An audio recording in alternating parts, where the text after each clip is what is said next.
Assalamualaikum warahmatullahi wabarakatuh.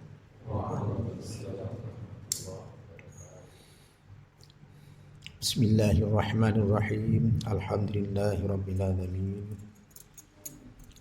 Wassalatu wassalamu ala nabiyyina Muhammadin wa ala alihi wa sahbihi ajma'in. Rabbi shrah li sadri wa yassir li amri wahlul 'uqdatam min lisani yafqahu qawli. Wa qala Allah ta'ala fil Qur'anil Karim, a'udzu billahi minasy syaithanir rajim. Bismillahirrahmanirrahim. Ya ayyuhan nasu taqu rabbakumul ladzi khalaqakum min nafsin wahidah wa khalaqa minha zawjaha wa batha minhuma rijalan katsiran wa nisaa'a. Wattaqullaha alladzi tasaaluna bihi wal arham. Innallaha kana 'alaikum raqiba. Hamba Allah jamaah salat subuh yang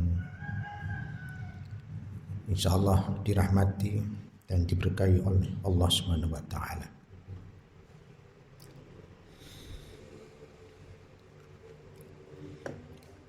Ayat yang saya bacakan tadi adalah berhubungan dengan tema yang diberikan kepada saya, yaitu proses penciptaan manusia dan takdir. Apa hubungannya dengan puasa? Nanti saya berikan ulasan sedikit. Saya memberikan apresiasi terhadap tema-tema yang telah diberikan oleh pengurus takmir Masjid Baitur Rahim dengan berbagai ragam. Biasanya kalau tema-tema puasa itu kan kata-kata akhirnya itu kaitannya dengan puasa. Tetapi ini menjadi subjek kalimat yang berdiri sendiri, jadi ada kaitannya dengan masalah persatuan, ada kaitannya dengan masalah keadilan, ada kaitannya dengan masalah kemanusiaan, dan ini kaitannya dengan proses penciptaan manusia. Ini juga sesuai dengan tema-tema yang ada di dalam Al-Quran. Kalau kita baca dalam surat Al-Baqarah yang jumlahnya 286, itu juga temanya beragam itu.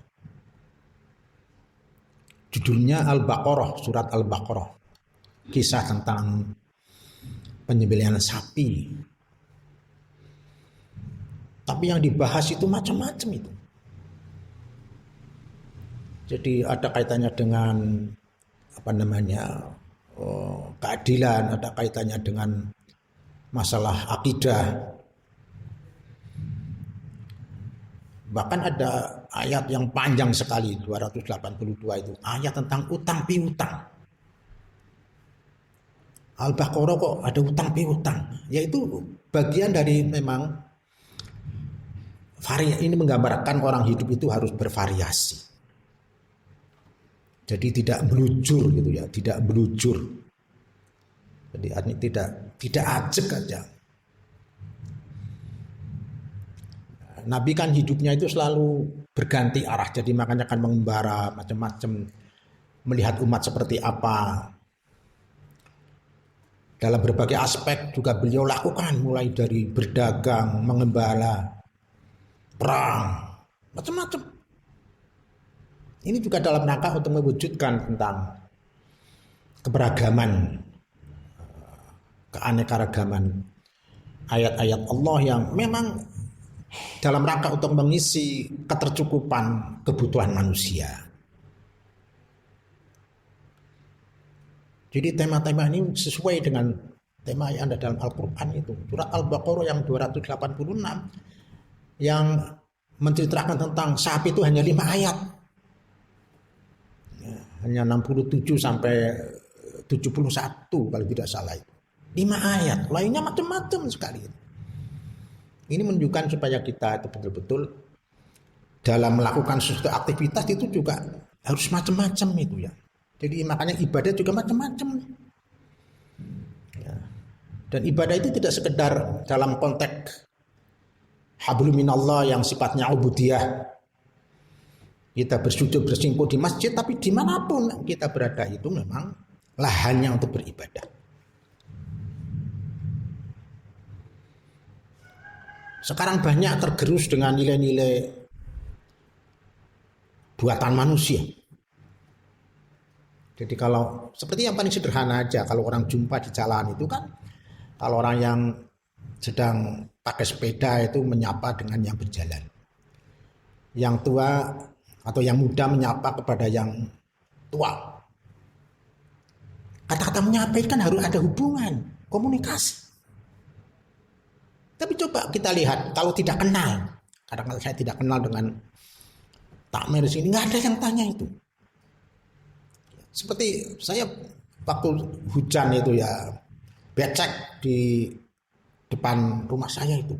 Ada pemuda boncengan laki-laki perempuan. Itu mungkin 60 km jam.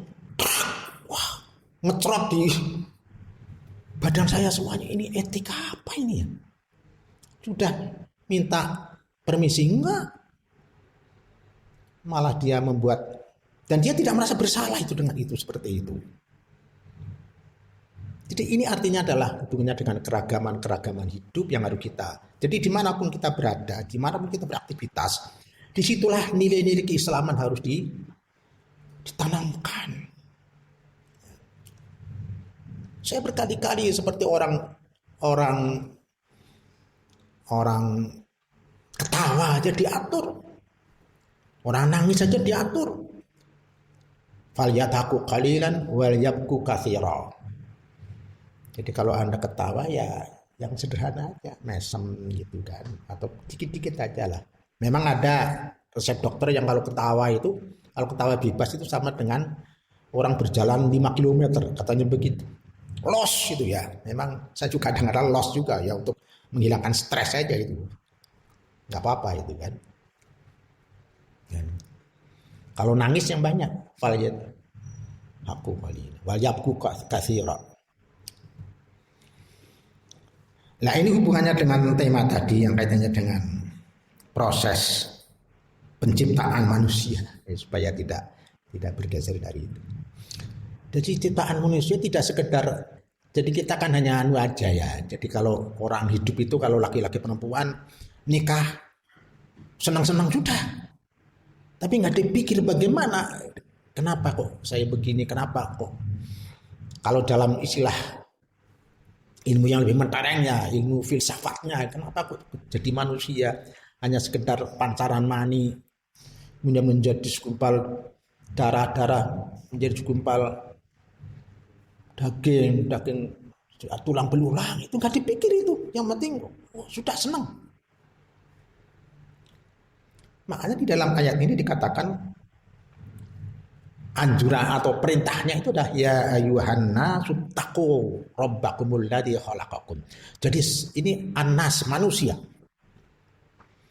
Jadi pertama diperintahkan supaya itu agak tidak fokus dulu supaya orang itu tahu ya ayyuhan nasu taqu rabbakum, Tuhanmu. Jadi masih abstrak mungkin ya.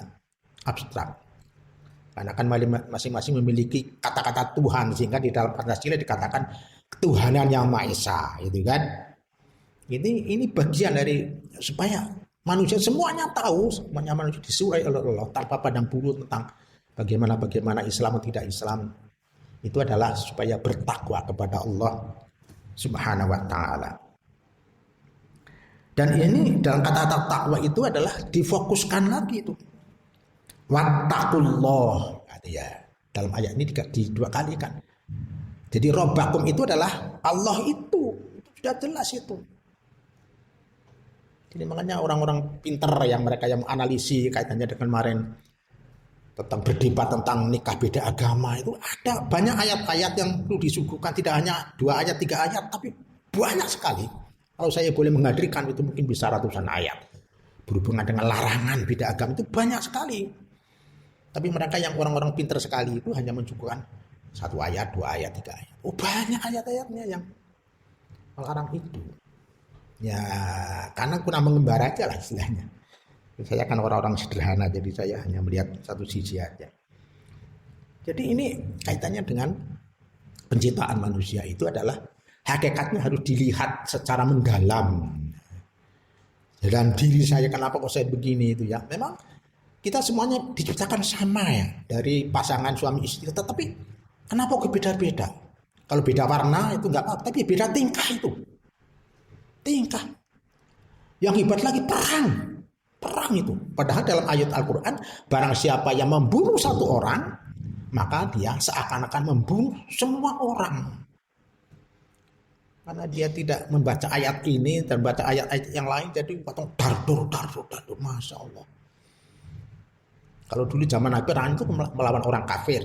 Ya, jadi orang melawan merusak agama dan diberi semacam dakwah tidak mau, akhirnya diperangi. Jadi perang Nabi itu adalah perang dalam melawan, jadi melawan orang yang memerangi itu. Tapi ini kan nafsunya bukan seperti itu. Jadi mereka, ya Allah, ya mudah-mudahan mereka nanti sadar, tapi nggak tahu sadarnya di mana, karena orang tidak beragama seperti itu. Iya. Dan di dalam ini kalau kalimat takwa itu kan sederhana ya, imtitsaru awamirillah azza wa jalla wajtinabuhu nawahi sirran wa alaniyah. Jadi ngelakoni dawuh, ngedawi cegah, tapi banyak sekali. Itu kalau dibedah itu ya, yaitu 6.666 ayat, itulah takwa itu. Takwa. Dalam takwa ini, dalam ayat yang kaitannya dengan puasa ini, dalam 183 Al-Baqarah itu adalah la'allakum tattaqun. Jadi ini adalah kalimat yang dalam istilah bahasa fi'il mudhari'. Jadi berlanjutan itu tattaqun. Mudah kamu selalu bertakwa. Jadi tidak hanya di masjid, tidak hanya di pengajian, tapi di mana-mana harus bertakwa. Dan yang paling penting di sini adalah alladzina tasa'aluna bihi wal arham. Jadi orang yang di situ setelah lahir dalam kehidupan sekarang ini saling mempunyai kepentingan masing-masing. Tasa'aluna, saling menyapa, saling memberi, menerima, saling memberikan share apa yang dia miliki. Bagi orang yang dagang ya bagaimana cara berdagang yang baik. Bagi orang yang ekonomi yang baik dan macam-macam itu. Dan yang paling penting adalah wal arham, saling menumbuhkan rasa kasih sayang. Ini yang sulit, kasih sayang itu ya. Kadang-kala orang itu kan jadi senang kalau orang itu jatuh pailit, ya. Senang. Dan susah kalau ada orang itu moncer itu. Ini intinya di situ itu ya. Jadi kalau masalah proses itu saya kira dalam tapi ini intinya adalah kita dijadikan oleh Allah makhluk yang harus memiliki potensi yang beda. Yang nanti alat menjadi kita pamer kepada Allah Subhanahu wa taala. Ini saya sudah begini. Pamernya di mana? Wala tamutunna illa wa antum muslimun. Saya sudah segala macam perintahmu ya Allah sudah saya laksanakan sehingga saya sudah mati, sudah tidak ada lagi tanggungan apa-apa. Jadi ini saya kira sepintas tentang hidup kita. Mudah-mudahan kita menjadi orang-orang yang selalu dikawal dengan nilai-nilai kebaikan dan kita menjadi orang-orang yang hasanah di dunia wal akhirah. Terima kasih. Kurang lebihnya mohon maaf. Assalamualaikum warahmatullahi wabarakatuh.